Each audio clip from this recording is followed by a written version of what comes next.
Hormonas pancreáticas. Integrantes: Bautista Agostina, Sánchez Priscila, Boazo Reyes y Astudillo Aldana.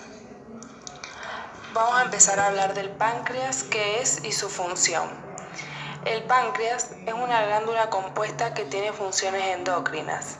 Secreta hormonas que pasan al torrente sanguíneo y actúan regulando los niveles de azúcar en la sangre y otras funciones. También secreta enzimas digestivas que actúan para descomponer los alimentos en el intestino delgado. El páncreas está formado por dos tipos diferentes de tejido. Tejido endocrino, que corresponde a los islotes pancreáticos, el cual representa el 2% del total de la glándula y secreta las siguientes hormonas. Secreta glucagón, insulina y somatostatinas. Estas hormonas regulan la forma en que el organismo utiliza los azúcares. Después está el tejido exócrino, que tiene función de producir jugos digestivos y enzimas que ayudan a partir en pedazos más pequeños las proteínas, los azúcares y las grasas, para que puedan pasar al intestino, auxiliando en la digestión y absorción de los alimentos y en el metabolismo de los nutrientes. Luego tenemos las células de los islotes pancreáticos, las células alfa, beta, delta y polipéptido pancreático. El páncreas endocrino está formado por islotes. Estos están conformados por las células alfa, la célula beta y delta. Las células alfa sintetizan las hormonas glucagón, las células beta sintetizan la insulina y las células delta producen somatostatina. Además, los islotes de la cabeza del páncreas liberan el denominado péptido pancreático. Estas hormonas, como veremos, se regulan entre sí a nivel local, dando un efecto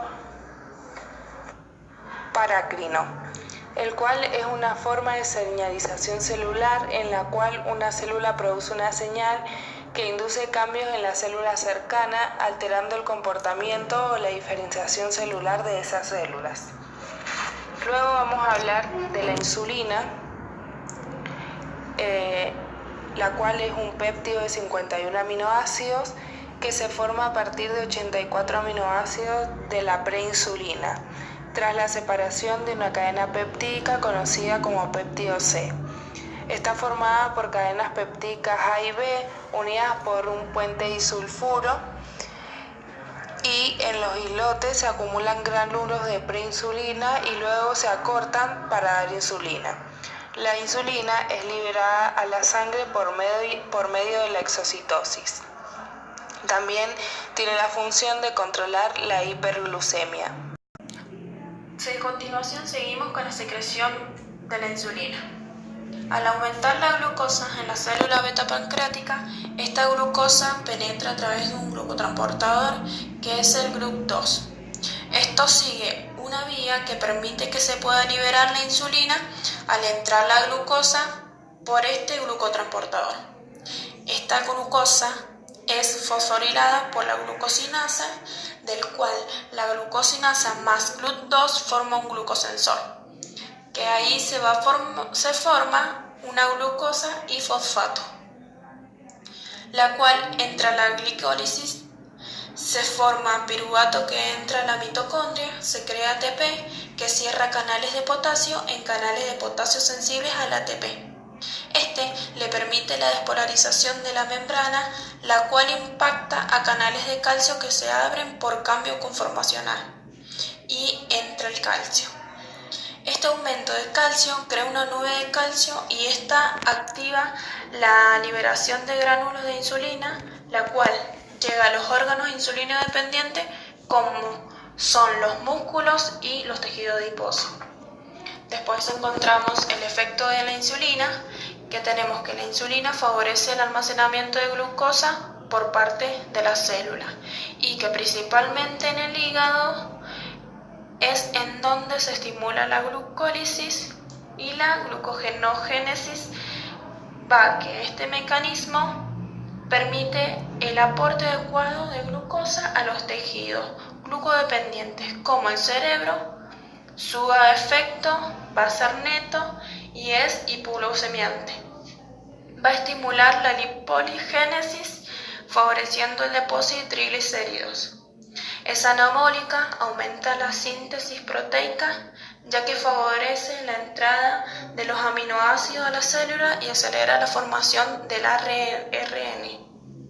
Potencia el efecto de otras hormonas, principalmente la hormona del crecimiento, y disminuye de la glucogenólisis al inhibir la actividad de la enzima glucogenofosforilasa. Diabetes mellitus. Se produce cuando el páncreas no puede fabricar insulina suficiente o cuando la insulina no logra activar en el organismo porque las células no responden a su estímulo. Existen dos tipos. La diabetes tipo 1, las células del páncreas encargadas de fabricar insulina se destruyen y dejan de producirla. Antiguamente se la conocía como diabetes juvenil, ya que afectaba a los niños y jóvenes.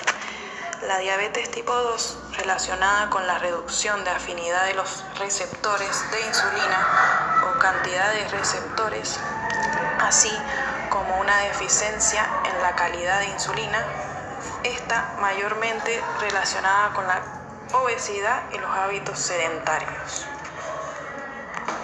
También existen dos tipos de diabetes coyuntuales. La diabetes gestional se desarrolla durante el embarazo y se puede desaparecer después del parto. La inducida por fármacos, corticoides o enfermedades genéticas como la pancreatitis crónica.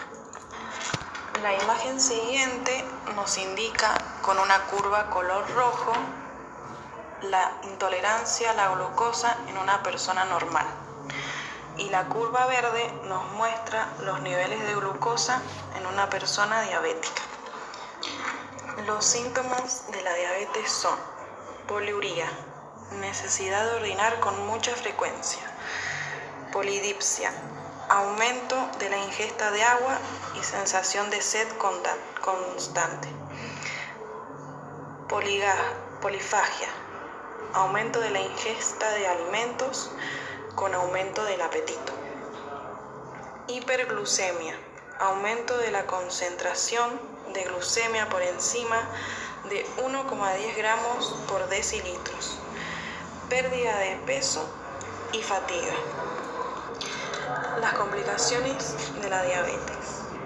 La diabetes es una enfermedad de tipo neurovascular que afecta progresivamente a la irrigación de los órganos, produciendo algunos casos como retinopatía, que es el resultado del daño en los vasos sanguíneos del tejido ubicado en la retina por niveles altos de glucosa. La nefropatía es el daño que el exceso de glucosa en sangre le causa a las nefronas. Y lesiones en las extremidades como el pie diabético, que tiene síntomas como la falta de sensibilidad, piel seca, agrietada, infecciones por hongos, mala circulación, rosaduras y úlceras plantar. Glucagón es una hormona peptídica de 29 aminoácidos producidas por las células alfa de los islotes. A partir de proglucagón, al igual que la insulina, se almacena en gránulos y se elimina por exocitosis activa para mantener los niveles de glucosa en sangre. Es un polipéptido de cadena simple y su vida media es de solo 5 minutos. Su efecto es opuesto a la insulina, ya que disminuye los niveles de glucosa en la sangre. Cuando los niveles de glucosa bajan demasiado, el páncreas libera glucagón y cuando los niveles de glucosa aumentan, se estimula la liberación de insulina manteniendo la glucemia estable. Los efectos sobre el metabolismo de glucosa consiste en glucogenólisis y gluconeogénesis. Un porcentaje de glucógeno del cuerpo es almacenado en el hígado. Cuando el glucagón llega a los hepatocitos, estimula en la membrana la adenilato ciclasa, que se encarga de la síntesis de la adenosín monofosfato cíclico, que es el segundo mensajero postmembrana encargado de activar una serie de reacciones sucesivas como la proteína sinasa y la fosforilasa sinara para activar la fosforilasa alfa. Una vez que tenemos la fosforilasa alfa, esta se encarga de degradar el glucógeno en glucosa. Y con respecto a la gluconeogénesis, el glucagón propicia el mayor aumento en el transporte de los aminoácidos hacia el hígado. Esto sirve de sustrato para que este órgano libere glucosa.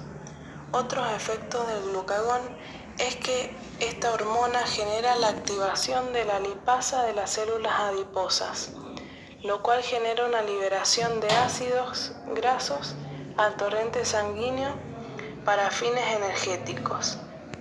Esto se traduce en un menor depósito de triglicéridos en el tejido adiposo. Para su liberación se requiere de estímulos como la hipoglucemia, el exceso de aminoácidos en sangre y la disminución de ácidos grasos en sangre. La somatostatina está formada por células delta, es la que se encarga de regular la concentración de insulina y glucagón y tiene una función digestiva al inhibir la motilidad gástrica e intestinal. En el próximo cuadro tenemos los moduladores de la secreción de somatostatina, que se divide en estimuladores y inhibidores. En los estimuladores tenemos la glucosa, los aminoácidos arginina y alanina, el péptido intestinal vasoactivo, la CCK y gastrina. Tenemos la secreción y el glucagón. En los inhibidores están los ácidos grasos, los agonistas adrenérgicos y la galanina. Y en las funciones de la somatostatina tenemos que inhibe la secreción de la hormona del crecimiento, la TSH en la hipófisis, inhibe la gastrina, el péptido intestinal vasoactivo, la motilidad, la neurotensidad, el polipéptido inhibidor gástrico y el ácido en el tracto gastrointestinal.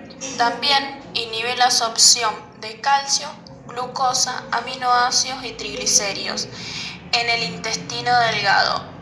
También inhibe el vaciamiento gástrico y disminuye la motilidad intestinal y disminuye el flujo sanguíneo en arterias mesentéricas y celíacas. Va a producir vasoconstricción explásmica.